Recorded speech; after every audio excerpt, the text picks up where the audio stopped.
माझी वाढ झालीच पाहिजे.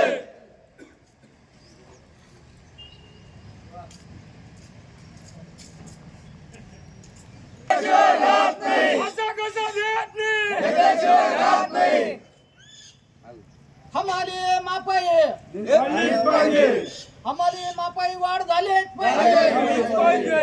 हम सब एक है, हम सब एक है, हम सब एक है, हम सब एक है, हम सब एक है. असं कसं देत नाही, असं कसं देत नाही. हम सब एक है, हम सब एक है. सर्व गाड्यांना घेऊन तिकडच्या टँगांच्या शेडमध्ये आपण बसवलं. माझा ऐकणार नाही.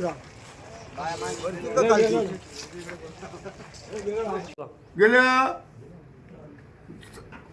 8-9 महिन्यापासून आमचा शेतकऱ्याकडचा हमालीचा करार हा संपलेला आहे. आम्ही DDRला वारंवार पत्र व्यवहार करून तरी त्या मजुरी वाढीचा करार त्यांनी मजुरी वाढवून दिली नाही. त्यामुळं धुळे जिल्ह्यातील जेवढ्या मार्केट कमिटी आहे, धुळे जिल्ह्यामधल्या मार्केट कमिट्या नाईलाजाने आम्हाला या चेअरमनच्या आणि DDRच्या आडमुठ्या धोरणामुळं आम्हाला बंद करायची पाळी आलेली आहे.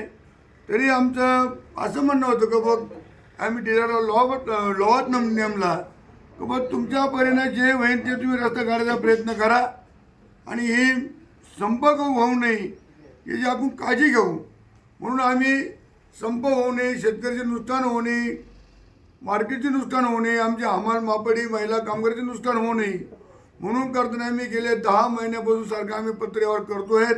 पण त्या पत्र्यावरचं काही दखल घेतल्या गेलेली नाही.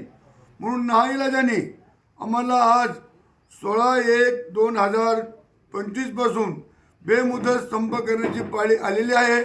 तरी याच्यावर जो होणारा जो आमची नुकसान आहे, जो खर्च होतो आहे, जो शेतकऱ्याची अडवणूक होती आहे, याला सर्वत्र जबाबदारी DDR आणि धुळे जिल्ह्यातील मार्केट कमिटीचे चेअरमन डायरेक्टर हे राहतील. गेले 12 महिन्यापासून धुळे जिल्ह्यातील मार्केट कमिटीमधले हमाल आज या मार्केटमध्ये कोणती सुविधा नाही आहे. आज बी आमचे हमाल टँकरने खारं पाणी पितात, पण गोड पाण्याची आम्ही व्यवस्था नाही. तरी आम्ही बाजार बंद केला नाही की बा आज ना उद्या सुधरून जाईल. परंतु ह्या मार्केटला किंवा DDRला या गोष्टीचे काही देणे घेणे पडेल नाही. म्हणून आम्हाला नाईलाजाने हा संपर्क करावा लागतोय.